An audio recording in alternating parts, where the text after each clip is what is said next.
Hello everyone, this is Amanpreet Kaur and welcome to my channel knowledge and we. दोस्तों, आज हम फिर से बात करने वाले हैं सीटेट 2020 के हिंदी सेक्शन के बारे में। जैसे कि हमने कल कुछ महत्वपूर्ण शब्दों के अर्थ जाने थे, आज हम अपने इस पार्ट 4 में फिर से कुछ महत्वपूर्ण हिंदी शब्दों के अर्थ जानेंगे, वो भी अंग्रेज़ी में। और ये उन स्टूडेंट्स के लिए बहुत हेल्पफुल होगा जो कि इंग्लिश मीडियम से बिलोंग करते हैं। और हमारा जो चैनल है नॉलेज एंड वी, इसका लोगो अब चेंज हो चुका है, सो कन्फ्यूज़ मत होइएगा कि पहले कोई और चैनल था, अब ये और है। ये वही चैनल है, बस इसका लोगो चेंज कर दिया गया है। और ये जो सेशन है वो सीटेट, किसी भी स्टेट का टेट हो, एमपी टेट हो, यूपी टेट हो, केवीएस, सबके लिए जो इंग्लिश मीडियम के स्टूडेंट्स हैं उनको हेल्प करेगा। तो चलिए शुरू करते हैं आज का सेशन पसंद आए तो लाइक, शेयर और अपनी फीडबैक ज़रूर दीजिएगा।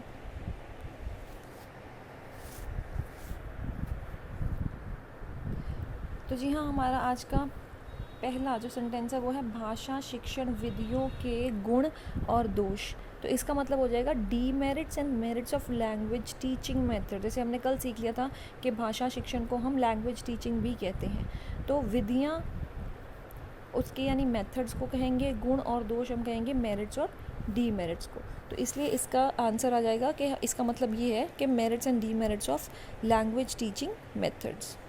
अगला है भाषा शिक्षण के लक्ष्य। अब भाषा शिक्षण मैंने आपको बता दिया, उसे कहेंगे लैंग्वेज टीचिंग।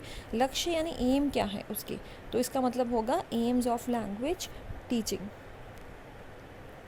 अगला है भाषा विकास में सुनने की भूमिका।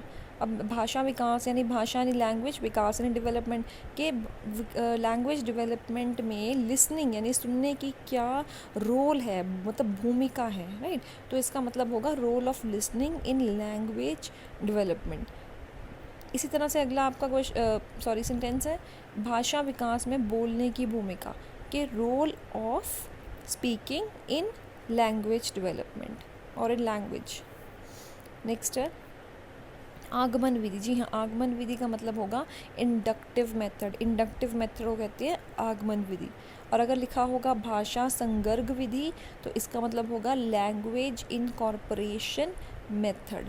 तो ये ध्यान रखिएगा कि आगमन विधि का मतलब होता है इंडक्टिव मेथड और भाषा संवर्ग का विधि का मतलब होता है लैंग्वेज इनकॉर्पोरेशन मेथड। अगला है शिक्षण में भाषिकतावाद के लाभ। तो इसका मतलब होगा advantages of bi language in teaching के, बाय लैंग्वेज के टीचिंग में क्या एडवांटेजेस हैं। अगला है भाषा कौशल के प्रकार। भाषा कौशल का मतलब क्या है, लैंग्वेज स्किल्स की हम बात कर रहे हैं, तब उस प्रकार यानी टाइप्स। तो इसका मतलब हो गया कि वो बात कर रहे हैं कि टाइप्स ऑफ लैंग्वेज स्किल्स। देखिए, जो मेरी फर्स्ट 2 सेशन थे इसी टॉपिक को लेकर, उसमें मैंने सिर्फ वर्ड्स करवाए थे। लेकिन अब मुझे लगा कि वर्ड्स समझ आ जाते हैं, आ चुके होंगे, तो हमें कुछ फोकस अब सेंटेंसेस पे भी करना चाहिए कि अगर पेपर में सेंटेंस आए तो यही नहीं कि हमें वर्ड्स का मतलब बताओ, हमें वर्ड्स का मतलब जानकर सेंटेंस भी बनाना आना चाहिए। तो इसीलिए हमारा 3rd या 4th सेशन में कल से सेंटेंसेस ही चल रहे हैं। और जिन्होंने अभी तक वीडियो को लाइक नहीं किया, चैनल को सब्सक्राइब नहीं किया, वो वीडियो को लाइक कर दे और चैनल को सब्सक्राइब भी कर ले। तो चलिए बढ़ते अपने अगली लाइन की ओर। श्रवण कौशल का अर्थ। श्रवण कौशल का मतलब होता है लिसनिंग स्किल। तो इसका मतलब आ जाएगा मीनिंग ऑफ लिसनिंग स्किल। श्रवण कौशल के शिक्षण हेतु दृश्य श्रवण सहायक सामग्री का प्रयोग। अब दृश्य है, दृश्य श्रवण सहायक यानी ऑडियो विजुअल एड्स की हम बात कर रहे हैं। सो इसका मतलब आ जाएगा use of audio visual aids for teaching of listening skill, कि हम ऑडियो वीडियो एड्स का इस्तेमाल करें, जैसे स्मार्ट बोर्ड वगैरह हो गया, किसमें कर रहे हैं, लिसनिंग स्किल को पढ़ाने के लिए। श्रवण कौशल के शिक्षण हेतु, कि हमने लिसनिंग स्किल्स को पढ़ाना है, उसकी टीचिंग हेतु दृश्य श्रवण सहायक सामग्री, जो हमें ऑडियो विजुअल एड्स है उसे हम दृश्य श्रवण सहायक सामग्री कहते हैं, उसका प्रयोग यानी उसकी यूज़ की बात कर रहे हैं। अगला है वाचन पठन संबंधी त्रुटियाँ। तो वाचन आ जाए या पठन आ जाए, दोनों का मतलब रीडिंग होगा, ये बात का ध्यान रखिएगा। और त्रुटियों का मतलब होता है एरर्स, जैसे हमने कल किया था, राइट। सो एरर, इसका मतलब हो जाएगा एरर्स रिलेटेड टू रीडिंग।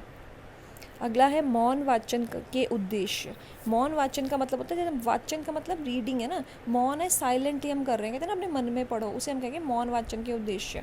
तो इसका मतलब हो जाएगा ऑब्जेक्टिव्स ऑफ साइलेंट रीडिंग। अगला है प्रविधियाँ, अगर प्रविधियाँ वर्ड आ जाए तो उसका मतलब होगा टेक्निक्स, कि वो टेक्निक्स की बात कर रहे हैं। अगर मूल्यांकन आ जाएगा तो उसका मतलब होगा इवेल्युएशन, कि आप कौन सी उनकी इवेल्युएशन कर रहे हैं। अगला है ध्वनियों का वर्गीकरण। अगर ध्वनियों का वर्गीकरण की बात है तो वर्गीकरण का मतलब होता है क्लासिफिकेशन, और ध्वनियाँ हो गया साउंड, इसका मतलब है क्लासिफिकेशन ऑफ साउंड्स की बात हो रही है। उच्चारण दोष, अब उच्चार करके ना उच्चारण करो इसका, यानी प्रोनाउंस करो। सो दोष यानी डिफेक्ट, तो इसका मतलब होगा प्रोनाउंसिएशन डिफेक्ट। नेक्स्ट है प्रश्न पत्र निर्माण, कि आपने प्रश्न पत्र को कैसे बनाना है, निर्माण करना है, उसको फॉर्म करना है, तो इसका मतलब आ जाएगा फॉर्मेशन ऑफ क्वेश्चन पेपर। अगला है परिणामों का विश्लेषण। परिणाम क्या होते हैं, रिजल्ट। विश्लेषण यानी एनालिसिस करना, कि देखना हमारे क्या परिणाम आए हैं, ताकि हम देखें कि हमने क्या पढ़ाया था, उसका क्या रिजल्ट आया है, तो इसका मतलब आ जाएगा एनालिसिस ऑफ रिजल्ट्स। अगला है लिखित परीक्षा, लिख कर देनी, परीक्षा यानी टेस्ट, तो बन गया रिटन टेस्ट। निबंधात्मक परीक्षा, निबंध लिखना है, यानी परीक्षा यानी क्वेश्चन है, ऐसे टाइप क्वेश्चन का टेस्ट है, ऐसे टाइप क्वेश्चन की बात हो रही है, निबंधात्मक। तो ये था मेरा आज का session from knowledge and we. This is Amanpreet Kaur. Session पसंद आया हो तो लाइक, शेयर और कमेंट ज़रूर कीजिएगा, अपने फीडबैक ज़रूर दीजिएगा, ताकि हमें भी पता लगे कि हमारा सेशन कितनों को हेल्पफुल हो चुका है। तो अब तक के लिए this is Amanpreet Kaur signing off, and do subscribe the channel, don't forget to subscribe the channel.